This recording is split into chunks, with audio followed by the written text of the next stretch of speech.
warahmatullahi wabarakatuh. Kami dari kelompok 1 akan menjelaskan tentang ruang kolaborasi. Topik keempat yaitu implementasi pembelajaran dalam UBD, yaitu yang akan dijelaskan oleh teman saya. Baiklah, di sini saya akan menjelaskan kasus 1 di mana ada ilustrasi 1 dan ilustrasi 2. Nah, jadi ilustrasi yang pertama itu berbunyi buku teks atau buku pegangan berfungsi sebagai salah satu sumber daya atau rujukan untuk sebagai landasan desain pembelajaran dengan tujuan yang spesifik dan hasil pembelajaran. Kemudian ada ilustrasi 2 yang berbunyi yaitu buku teks atau buku pegangan adalah silabus atau penuntun seluruh kegiatan pembelajaran.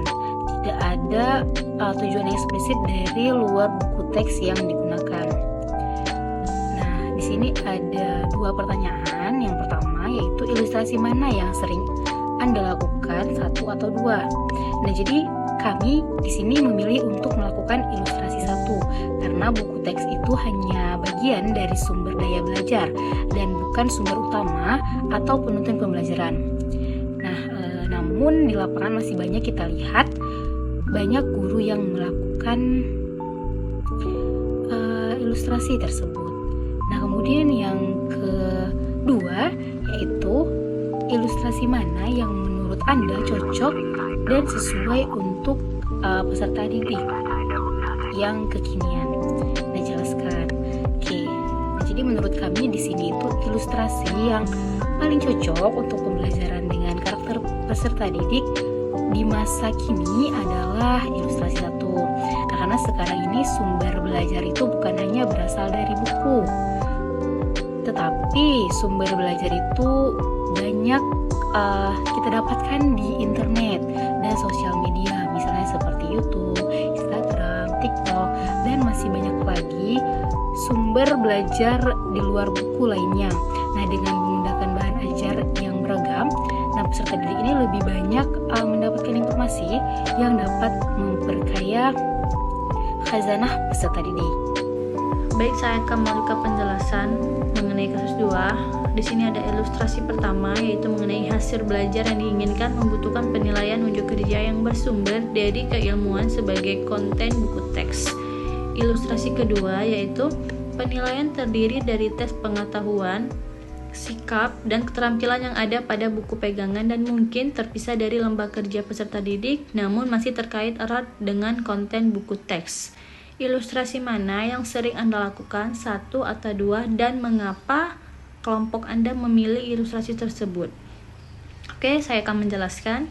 Ilustrasi yang sering digunakan yaitu ilustrasi 2, di mana kami melakukan penilaian tidak berdasarkan pada pengetahuan atau keterampilan peserta didik saja. Penilaian harus dilihat juga berdasarkan sikap peserta didik. Pembelajaran dapat dikatakan telah memberikan efek kepada peserta didik apabila mereka telah menunjukkan sikap seperti memiliki ketertarikan untuk mengikuti setiap pembelajaran di kelas. Ilustrasi mana yang menurut Anda cocok dan sesuai untuk peserta didik secara kekinian? Dan menurut kami yang cocok adalah ilustrasi 2. Seperti yang telah dijelaskan sebelumnya, penilaian seorang peserta didik tidak hanya dilihat dari tingkat pengetahuan atau keterampilannya saja, akan tetapi dapat dilihat dari sikapnya. Apalagi saat ini sekolah yang menggunakan kurikulum merdeka menekankan pada profil pelajar Pancasila. Sekian dari saya, akan dilanjutkan dengan teman saya. Baiklah, saya akan melanjutkan presentasi dari teman saya yaitu mengenai kasus 3. Ilustrasi pertama yaitu buku teks tidak digunakan berdasarkan urutan penomoran karena urutan membaca buku teks berdasarkan urutan tujuan pembelajaran yang diinginkan. Yang kedua ada ilustrasi 2-nya yaitu teks dibaca dan dimanfaatkan berdasarkan urutan penomorannya. Pertanyaannya, ilustrasi mana yang sering Anda lakukan, 1 atau 2, dan mengapa kelompok Anda memilih ilustrasi tersebut? Jelaskan. Jawabannya yaitu Ilustrasi yang kelompok kami lakukan yaitu ilustrasi 1, di mana buku teks tidak digunakan berdasarkan urutan penomoran karena urutan membaca buku teks berdasarkan urutan tujuan pembelajaran yang diinginkan. Hal ini dikarenakan dalam penggunaan buku teks sebagai media pembelajaran, guru akan fokus pada materi yang akan dipelajari. Guru memanfaatkan buku teks sesuai dengan tujuan pembelajaran yang telah ditetapkan, bukan fokus pada urutan penomoran. Kemudian, pertanyaan kedua yaitu ilustrasi mana yang menurut Anda cocok dan sesuai untuk peserta didik?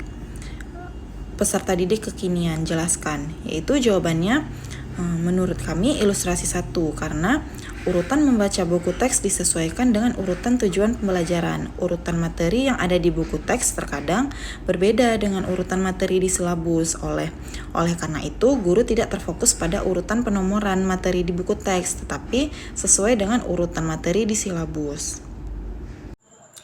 Baiklah, saya Safira akan menjelaskan kasus 4, di mana ilustrasi yang pertama yaitu buku teks tidak digunakan berdasarkan urutan penomoran, karena urutan membaca buku teks berdasarkan urutan tujuan pembelajaran yang diinginkan.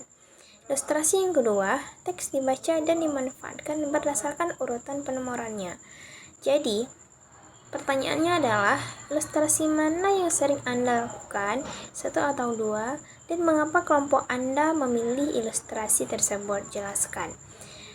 Jadi, ilustrasi yang kelompok kami lakukan yaitu ilustrasi yang pertama, di mana buku teks tidak digunakan berdasarkan urutan penomoran, tetapi urutan membaca buku teks berdasarkan urutan tujuan pembelajaran yang diinginkan. Hal ini dikarenakan dalam penggunaan buku teks sebagai media pembelajaran, guru akan fokus pada materi yang akan dipelajari.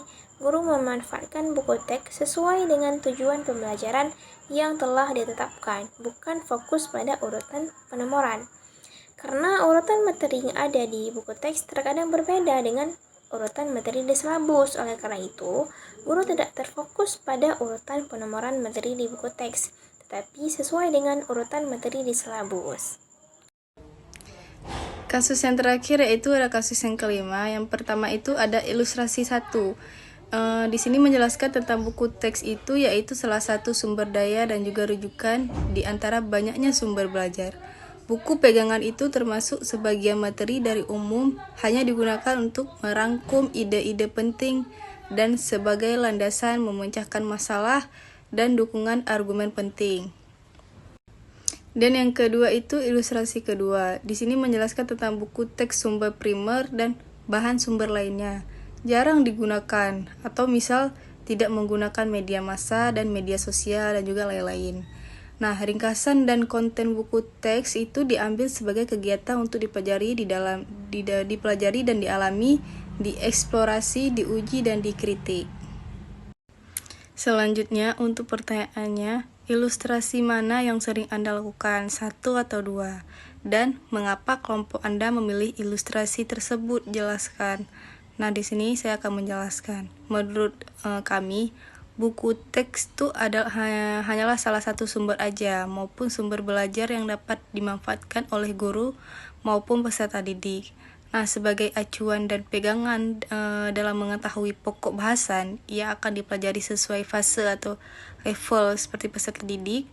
Biasanya buku teks itu dibedakan sebagai grade atau level atau tingkatan kelas dan dibagi menjadi 2, yaitu buku teks semester 1 dan juga buku teks semester 2. Nah, selain itu, buku teks itu juga dibedakan menjadi 2 macam. Yang pertama ada buku pegangan guru dan juga buku pegangan siswa. Nah, di sini kami terbiasa memadukan penggunaan buku teks dan juga materi dari media digital lainnya. Nah, dalam memperkaya khazanah keilmuan serta membuat kegiatan pembelajaran yang lebih bervariasi. Nah, namun pada kenyataannya, banyak kami temukan kondisi di lapangan bahwa mayoritas guru-guru menjadikan buku teks itu sebagai sumber primer atau utama dalam proses pengajaran dan pembelajaran di kelas. Nah, kebanyakan guru masih sangat berpatokan pada buku teks. dan juga kurang berinisiatif untuk mencari sumber ajar melalui media lainnya. Alhasil, pengetahuan yang didapatkan peserta didik pun kurang berkembang dan juga menonton, serta tidak up to date dengan kondisi real saat ini dan kebutuhan peserta didik di abad ke-21 ini. Untuk pertanyaan selanjutnya, ilustrasi mana yang menurut Anda cocok dan sesuai untuk peserta didik kekinian? Nah, sini kami akan menjawab. Menurut kami, ilustrasi yang cocok untuk kondisi sekarang ini, untuk ilustrasi 1, mengapa? Karena buku teks itu hanyalah salah satu sumber ajar yang dapat dimanfaatkan sebagai bahan ajar yang membuat materi dalam proses pengajaran dan pembelajaran di kelas. Nah, sebagai salah satu penunjang, proses belajar buku teks yang digunakan guru itu harus sesuai. Proses belajar buku teks itu harus sesuai dengan kebutuhan dan juga memuat materi yang dapat mendukung ketercapaian tujuan pembelajaran yang diinginkan. Nah, buku teks yang berkualitas itu dan diimbangi dengan informasi dari media lainnya. Nah, juga diharapkan dapat memenuhi kebutuhan sumber belajar peserta didik. Nah, di zaman serba digital yang seperti kita rasakan sekarang ini, itu sangat mudah bagi guru atau pendidik untuk mencari banyak materi penunjang pembelajaran yang lebih bervariasi, terbaru dan juga interaktif. Nah, hal inilah yang seharusnya dimanfaatkan oleh guru-guru profesional untuk mengajar dengan lebih baik dan juga efektif. Keharusan melek teknologi dan mampu beradaptasi dengan perkembangan zaman mau tak mau dimiliki oleh guru masa kini. Banyak sekali sumber belajar yang tersedia di internet yang dapat menambah bahan ajar berkualitas bagi guru dan menambah wawasan bagi peserta didik. Nah, begitu. Terima kasih.